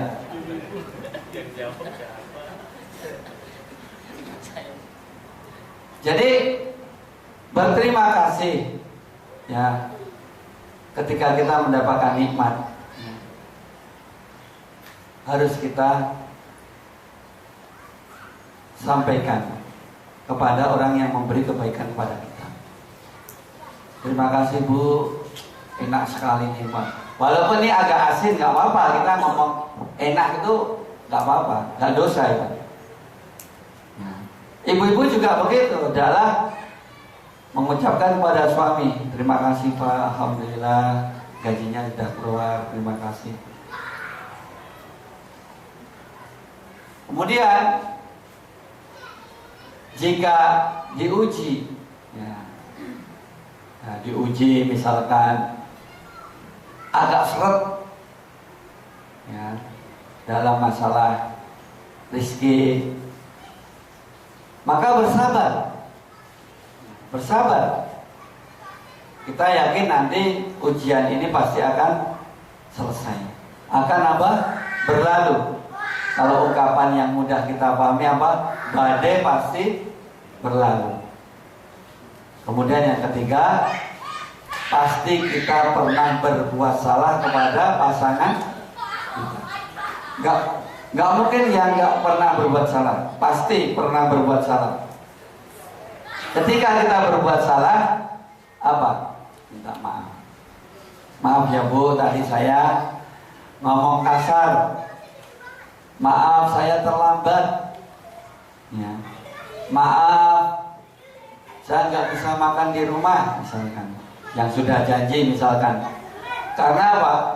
Karena seorang wanita itu ketika sudah menyiapkan makanan, kita ini sangat ditunggu-tunggu sekali. Sampai-sampai kalaupun dia lapar, dia akan tetap menunggu. Beda dengan laki-laki, benar beda. Laki-laki itu lapar, beli, makan di warung. Nah, ini laki-laki, ya, beda sekali, ya, oleh sebab itu di zaman yang serba canggih ya sekarang ini, ya, hendaklah komunikasi lancar. Bu, 5 menit lagi saya datang. Wah, langsung disiapkan. Maaf Bu, saya agak terlambat, nanti makannya jam sekian. Jadi komunikasi itu lancar. Ya maaf saja, terkadang komunikasi dengan istri nggak lancar, dengan yang lain lancar. Wah ini masalah ini, muskilah ini. Ya. Jadi hendaklah yang demikian ini, ya, kita antisipasi. Kita antisipasi. Kalau dengan komunikasi yang baik, insya Allah Ta'ala semua konflik itu akan dapat teredam. Bahkan ada seorang ustadz dari Jogja, namanya Ustadz Fauzil Adim. Dia mengatakan dalam konflik keluarga, dia menyimpulkan permasalahannya cuma satu. Apa? Miskomunikasi. Cuma satu. Kalau komunikasi ini dibangun dengan baik, insya Allah konflik itu akan dapat diredam. Coba kalau bapak-bapak terlambat kerja, bapak nggak ngomong, atau terlambat gaji, bapak nggak ngomong, pikiran istri itu udah apa? Kemana-mana. Wah ini gajinya dilarikan kemana nih? Pikirannya udah kemana-mana. Tapi kalau kita ngomong, maaf Bu, gajinya belum turun. Kata direktur atau kata kepala, ya, kepala perusahaan atau kepala sekolah dan lain sebagainya, turunnya 5 hari lagi. Ini komunikasi. Kalau terbangun dengan baik, insya Allah Ta'ala kebahagiaan, ya, sakinah, mawadah, warahmah itu akan tercapai. Jadi kesimpulannya cuma itu tadi. Komunikasi harus dibangun. Kalau komunikasi ini sudah tidak dibangun, keharmonisan itu tidak akan bisa kita wujudkan. Ya, tidak akan bisa kita wujudkan. Jadi ya sekarang kan zamannya WA, ya, WhatsApp. Kita mau ngasih oleh-oleh istri nih, di foto, Misalkan kasih sayur lontong. Malam ini kita makan sayur lontong. Ya, misalkan. Atau ibu-ibu senangnya pakaian misalkan. Dipoto. Cekrik. Bu, saya berikan hadiah khusus spesial malam ini. Ya, misalkan. Senang. Ya. Seperti itu. Komunikasi harus apa? Dibangun. Ya. Jadi dengan komunikasi yang dibangun ini, insya Allah segala konflik itu dapat teredam, ya, tidak muncul di permukaan. Wallahu bisawab. Mungkin kita lanjutkan sesi pertanyaan.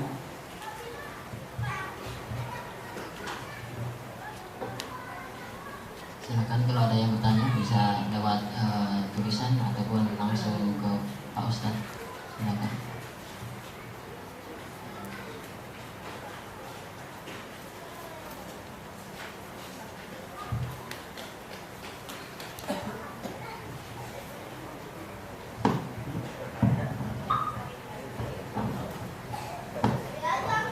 Ada pertanyaan pertama. Assalamualaikum Ustaz. Waalaikumsalam warahmatullahi wabarakatuh. Jika seorang suami sudah memberikan nasihat kepada istrinya, tetapi sang istri belum mau melaksanakan nasihat suami, apakah tanggung jawab sang suami sudah selesai atau lepas? Yang pertama, seorang suami, ya, hendaklah dia senantiasa mudawwamah, istiqomah untuk menasihati sang istri. Ya, ini masuk ke dalam bab tarbiyatun, yaitu bab mendidik. Ya. Terus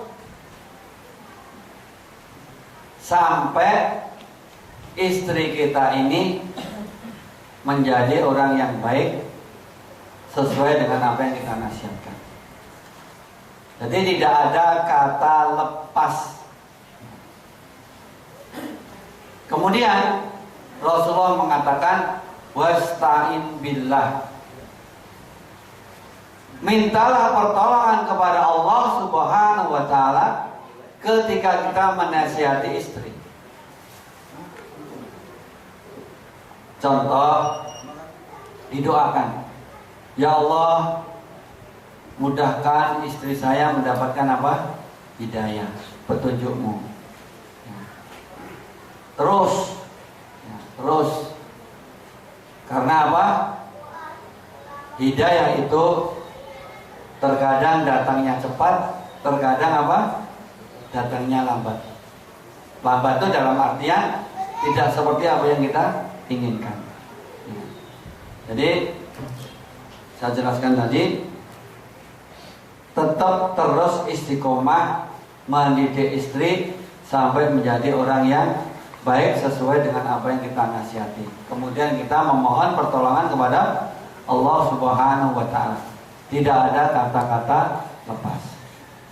Kalau semua yang kita usahakan sudah kita tempuh dan ternyata takdir, ya,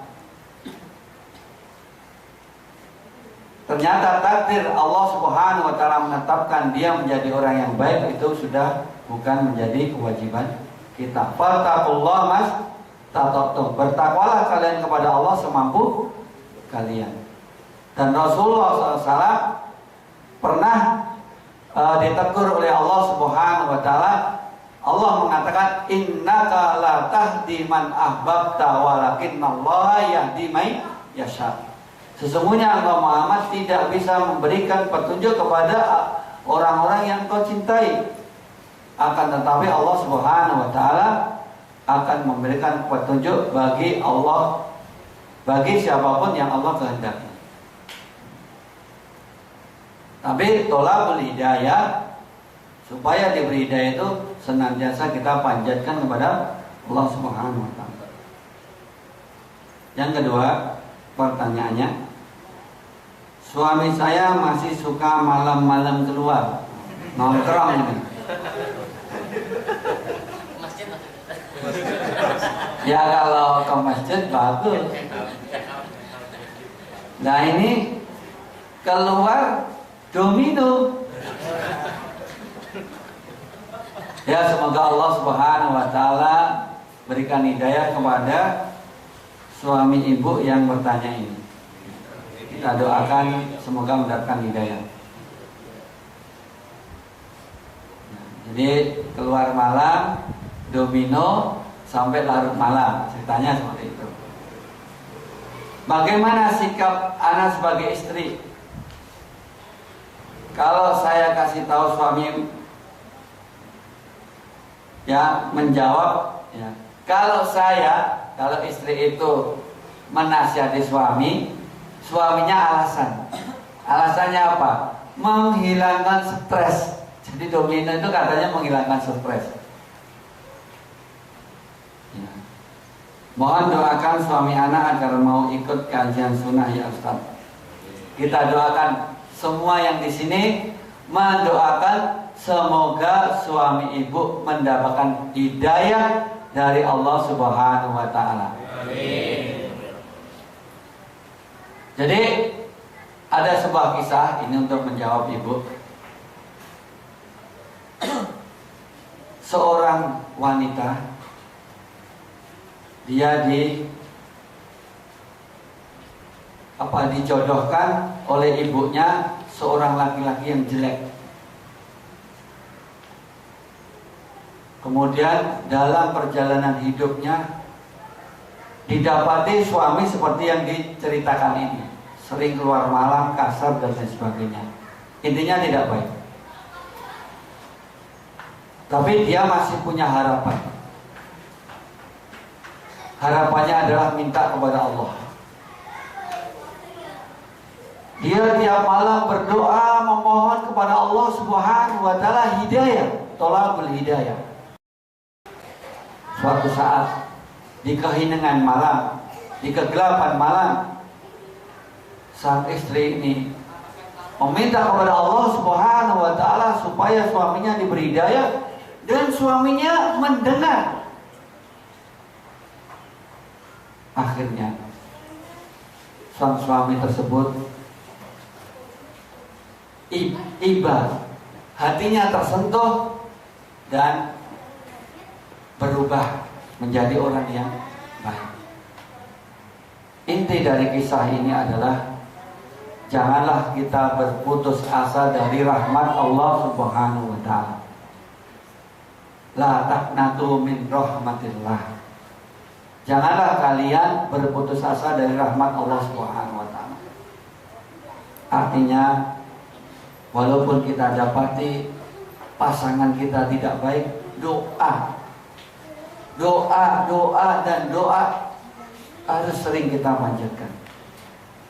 Dengan doa banyak seseorang itu berubah. Umar bin Khattab dalam sebuah kisah dijelaskan diberi hidayah oleh Allah Subhanahu wa taala karena apa? Doa Rasulullah. Nah, jadi kepada ibu yang bertanya, maka jangan putus-putusnya berdoa, meminta kepada Allah. Dengan doa semoga hidayah itu diberikan oleh Allah kepada suami ibu. Dan ibu akan mendapatkan pahala dengan mendoakan. Dan ibu akan mendapatkan pahala dari sisi kesabaran. Kita tidak tahu akhir kehidupan seseorang. Innamal a'malu bil khawatim. Sesungguhnya seseorang itu dikatakan baik atau buruk ketika kita mengetahui akhirnya. Kalau akhirnya husnul khotimah, berarti dia menjadi orang yang baik. Kalau akhir dari kehidupan seorang itu su'ul khotimah, maka orang itu bukan orang yang baik.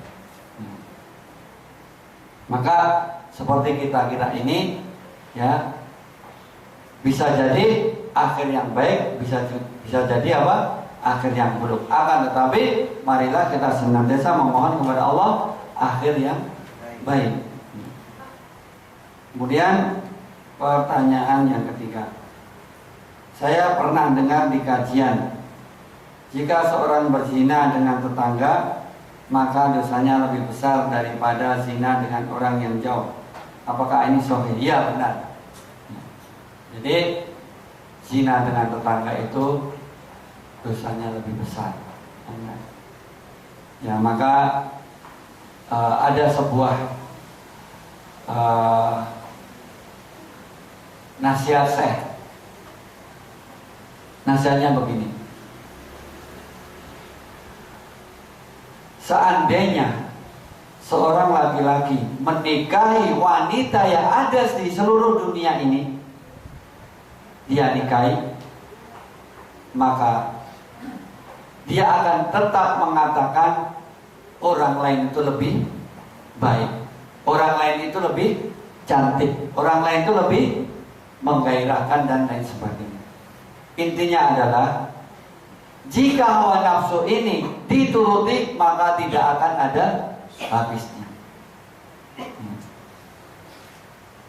Seperti itu. Jadi ungkapan yang salah, ya, ungkapan yang salah terlanjur menyebar itu apa?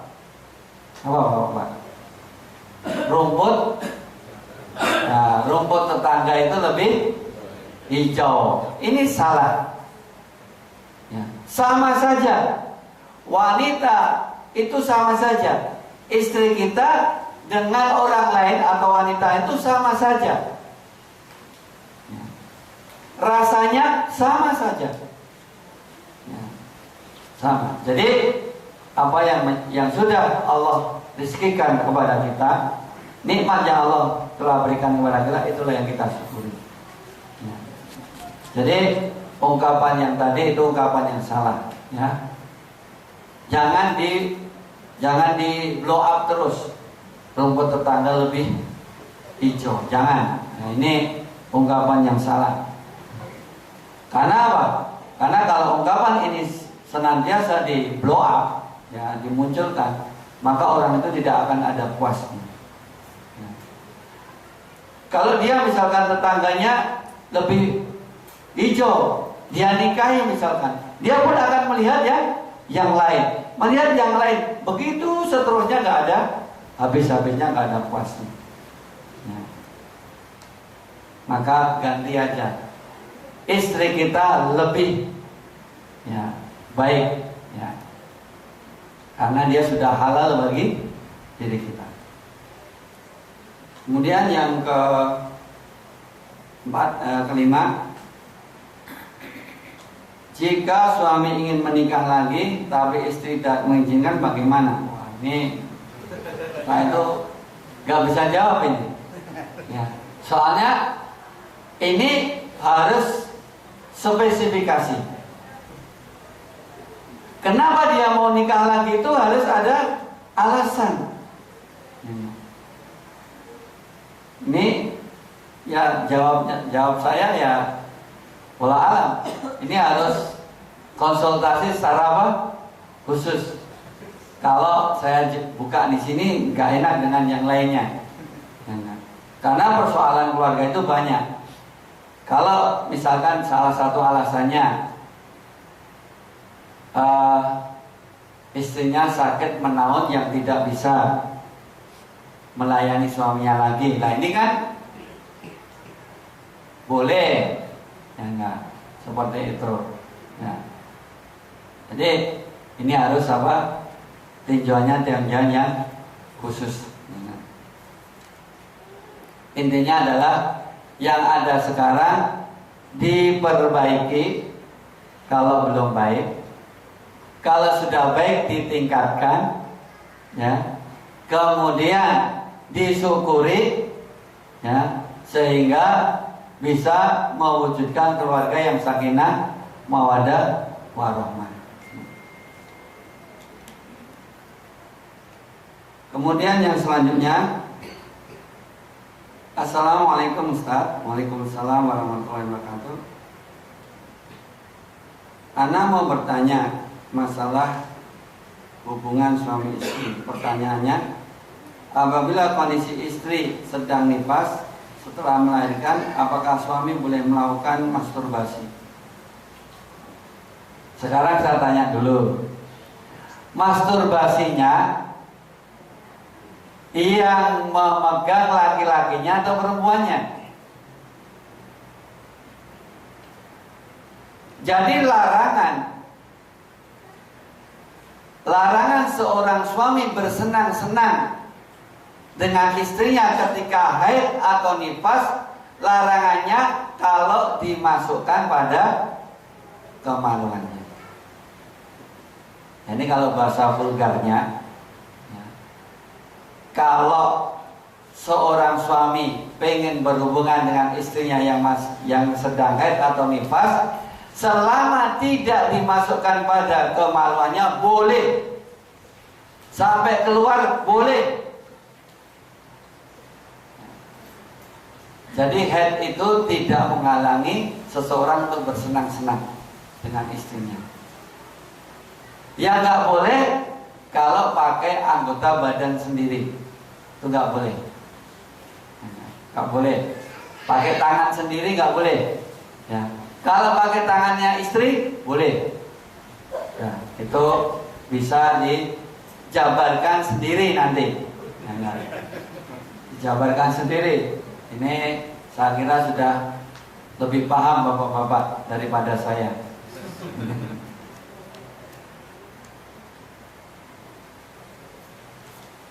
Baik, ada pertanyaan lagi?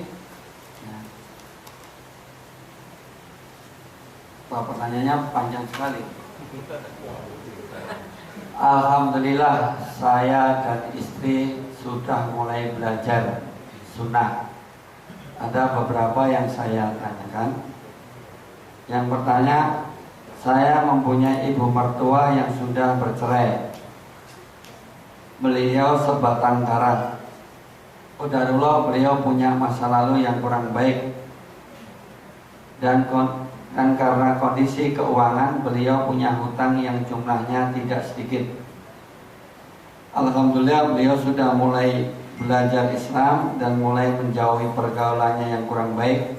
Pertanyaannya, apakah dengan alasan untuk memenuhi kebutuhan hidup pokok dan untuk membayar hutang ibunya, seorang istri boleh bekerja?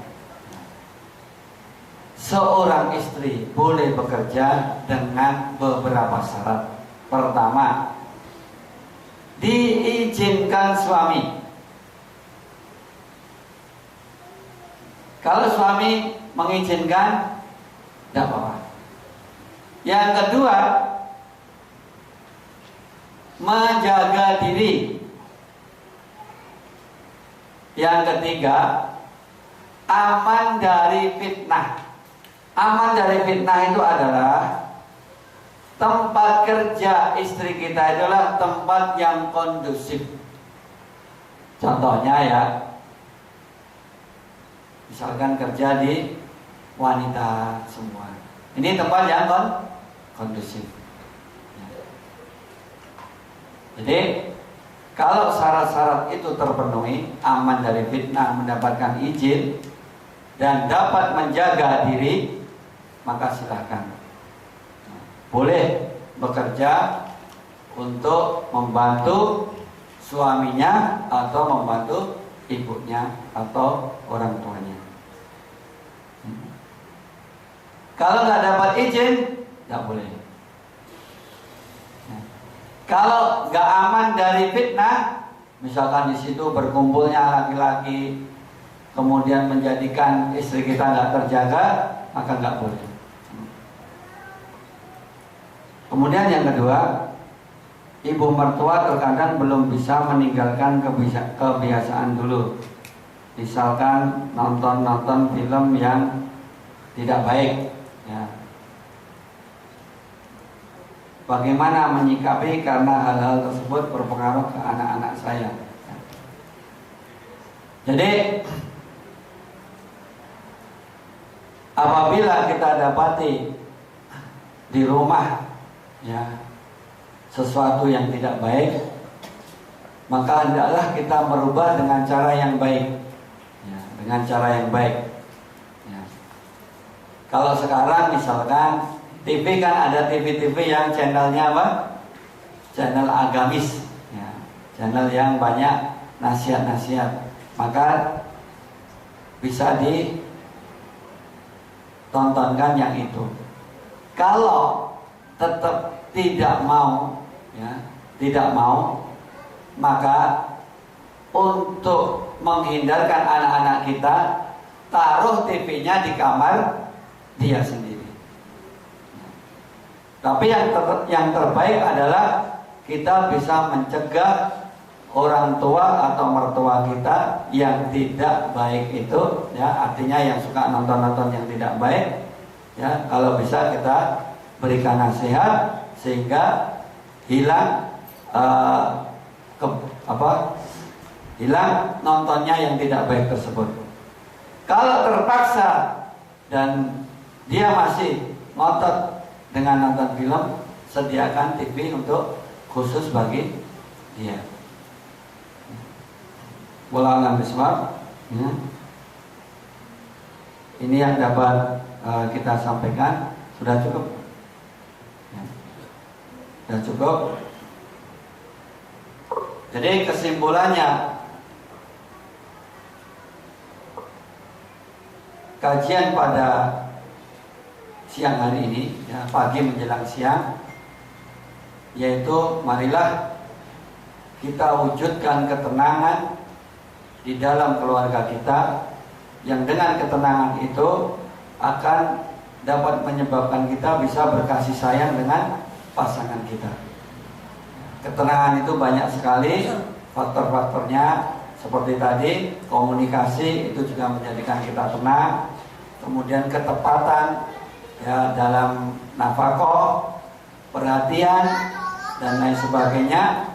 Yang intinya adalah kita ciptakan suasana di keluarga, suasana yang harmonis, yang di situ ditegakkan perintah-perintah Allah dan perintah-perintah Rasulullah Shallallahu Alaihi Wasallam. Kurang lebihnya saya mohon maaf. Benarnya datangnya dari Allah Subhanahu Wa Taala, salahnya itu dari saya, dan saya mohon ampun kepada Allah Subhanahu Wa Taala. Kita tutup dengan doa. Subhanakallahumma bihamdika asyhadu an la ilaha illa anta astaghfiruka wa atubu ilaik. Wa akhir da'wana alhamdulillahi rabbil alamin. Wassalamualaikum warahmatullahi wabarakatuh.